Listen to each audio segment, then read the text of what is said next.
Opa, fala meus amigos, fala moçada, estamos aqui para mais uma videoaula. Nessa videoaula eu vou falar sobre os choques do petróleo e ver como a região do Oriente Médio reagia a essa questão do petróleo em escala internacional e também em relação aos países do Ocidente que eram dependentes do petróleo.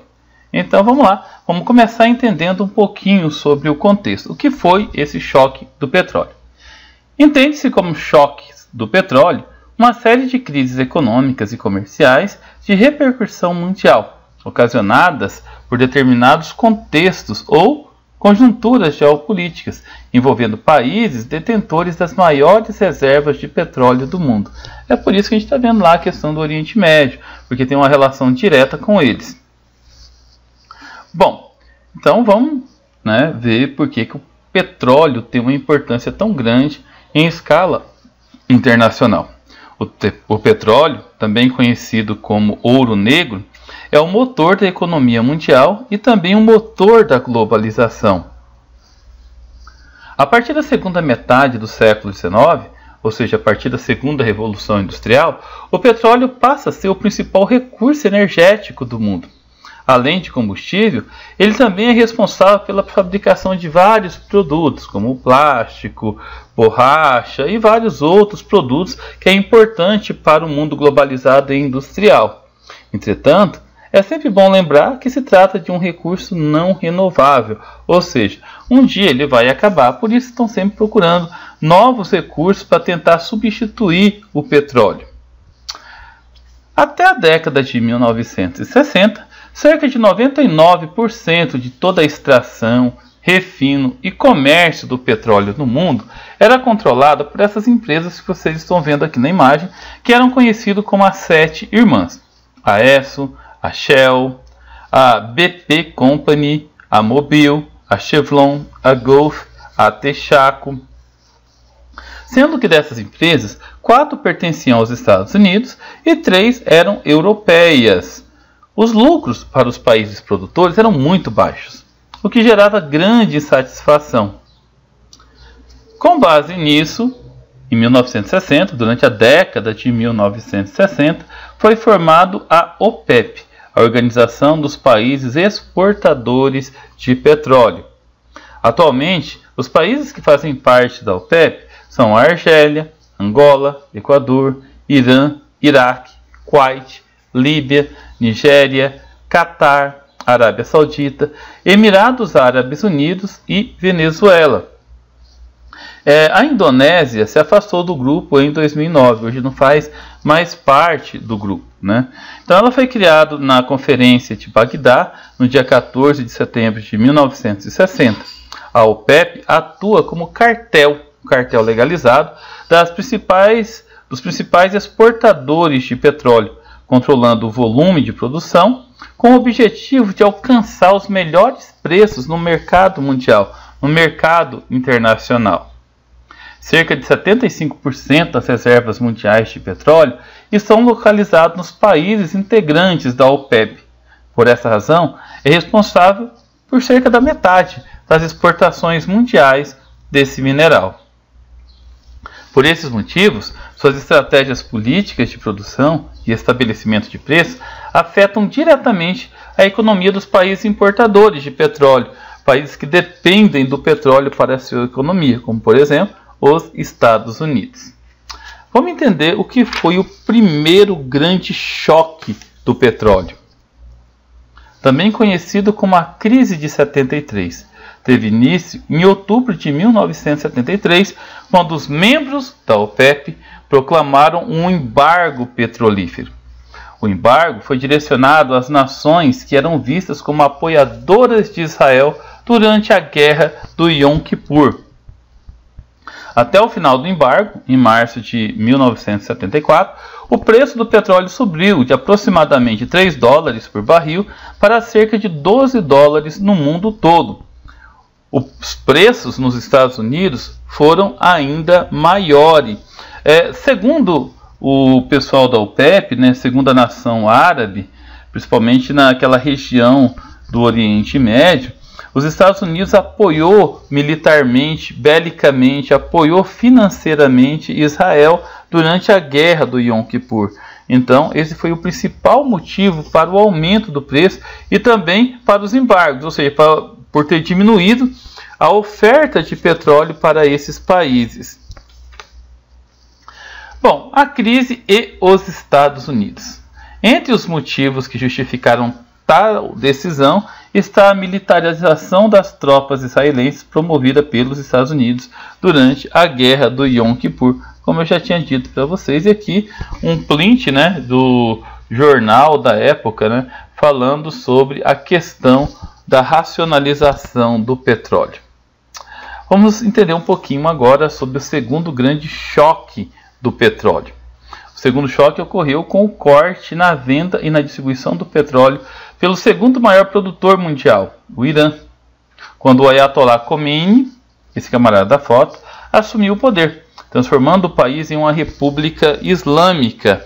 Transformar um país numa república islâmica, né, que aconteceu durante o seu governo, entre 1979 e 1989, né, o Irã isolou-se do Ocidente, lançando as bases para um fundamentalismo islâmico, proibindo a venda de bebidas alcoólicas no país, obrigando as mulheres a usar véu, colocando dentro da lei do país as normas do Alcorão, que é o livro sagrado dos muçulmanos, né? Enfim, né? O antigo presidente, né, do Irã, o Shah Reza Pahlavi, ele era apoiado pelos Estados Unidos e tinha assim, uma forte ligação com esses países, com os países que eram dependentes do petróleo, com os países ocidentais. Bom, o Khomeini ele não tinha nenhum alinhamento político com os países dependentes de petróleo, como ocorria com seu antecessor, que inclusive, né, acredita-se que era até beneficiado externamente, com até indícios de corrupção. Esse regime causou grande turbulência, até maior do que o primeiro choque, tá? Bom, a ascensão de um ditador. Concomitantemente, ocorria no Iraque, num país vizinho do Irã, profundas mudanças políticas vinculadas a um golpe militar que levou ao poder esse camarada da foto aí, o Saddam Hussein. O Saddam Hussein ele foi primeiro-ministro do Iraque entre 69 e 79. O governo de Saddam desencadeou várias tensões com o governo iraniano. Questões relacionadas à minoria curda e pela disputa por fronteiras marítimas que pudessem garantir para o Iraque o escoamento de sua produção petrolífera. Os dois países é banhado pela região do Golfo Pérsico. Isso gerou vários entraves entre eles, né? A guerra entre o Irã e o Iraque paralisou a produção de petróleo no país, pressionando o preço do barril de petróleo, que subiu de $14, né, que era em 1978, para mais de $30 em 79, o que gerou uma grave complicação. A Guerra do Golfo. Esse também foi outro grande conflito que contribuiu para o segundo grande choque do petróleo. Durante a Guerra do Golfo, e com a invasão do Kuwait pelo Iraque em 1990, sob o comando de Saddam Hussein. Saddam Hussein levava o Iraque e aquela região com mãos de ferro. Após intensos bombardeios, as tropas iraquianas foram desalojadas no Kuwait em 1991, incendiando poços de petróleo, contaminando a atmosfera e também fontes de água potável que já eram escassas na região. Eu vou mostrar para vocês aqui uma pequena reportagem da época que fala sobre essa guerra, né? A guerra explode no Golfo Pérsico.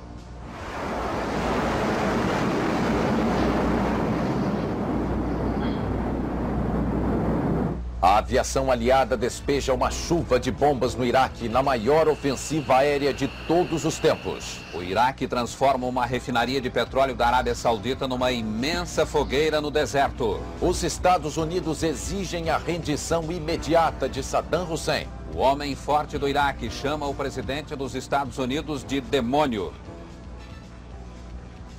Saddam Hussein desafia George Bush e promete confronto militar. Um novo ataque aéreo começou há poucos minutos. Os aviões aliados avançam sobre o Kuwait ocupado. Os pilotos aliados já comemoram o sucesso do primeiro ataque contra o Iraque. Nossos repórteres nos Estados Unidos, na Europa e na fronteira da guerra dão as últimas notícias das batalhas no Golfo. O Jornal Nacional começa agora. É isso aí, pessoal. Então, vamos lá. Vamos para mais um pouquinho, né, de notícias. Bom, a reportagem completa está nesse link aí no slide, ok? Teve também a guerra do Iraque. Em março de 2003, alegando a existência de armas químicas no Iraque, tropas norte-americanas invadiram o território iraquiano, contrariando a disposição do Conselho da ONU. Vamos lembrar aí do atentado de 11 de setembro de 2001, seguido pela invasão do Afeganistão em 2001, e em 2003 teve a invasão do Iraque pelos Estados Unidos, e na época o presidente era George W. Bush, ou seja, o filho do George Bush que estava lá na Guerra do Golfo, que foi mostrado na outra reportagem.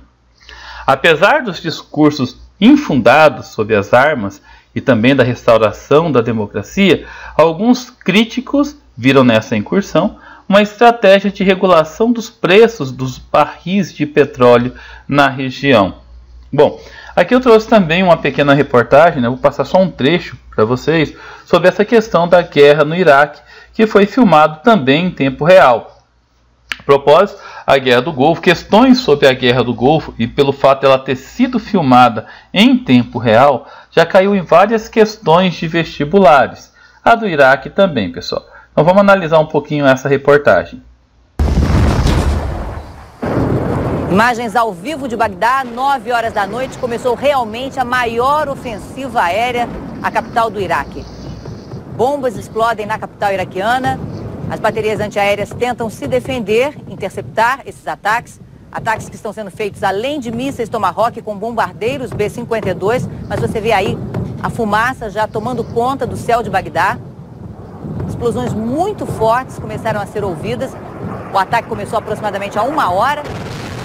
Mas a parte mais intensa, realmente aí você vê fortíssimas explosões, fogo, fazendo rolos de fumaça. E a gente consegue já ouvir o barulho das explosões e das baterias antiaéreas. Até agora não se tinha visto realmente um ataque tão forte. Essas são imagens ao vivo. 9 horas e 1 minuto em Bagdá. O Pentágono já tinha avisado que hoje era o dia, como eles estavam dizendo. Então, pessoal, é isso aí, né? Aqui está o link da reportagem completa, que vocês podem estar acessando para assistir esse vídeo, e também o da outra reportagem. Bom, o Saddam Hussein ele foi capturado no final de 2003, quando teve a invasão dos Estados Unidos. Ele foi considerado como um prisioneiro de guerra, foi transferido para a custódia judicial do novo governo provisório iraquiano e condenado por crimes de guerra contra a humanidade e por genocídio contra os povos curdos. Em 2006, ele foi condenado à pena por forca, né? Pena de morte por forca, embora ele preferisse o fuzilamento. Segundo ele, é uma morte mais digna de um general, que era a patente dele, né? E aqui imagens do Saddam Hussein quando ele foi encontrado no seu esconderijo próximo à capital de Bagdá, né? Entre Bagdá e a sua cidade natal. E aqui depois de ter tido o cabelo aparado, a barba feita para um reconhecimento. Bom, pessoal, é isso aí, né? Nós fizemos aquele resumão dentro do material de estudos de vocês. Qualquer dúvida vocês podem estar deixando no comentário. Se vocês assistiram até aqui, porque vocês devem ter gostado do vídeo. Então não esqueçam, né, de curtir, de prestigiar o vídeo, de compartilhar no grupo da sala, no grupo de estudo de vocês. É isso aí. Fiquem com Deus e até a próxima.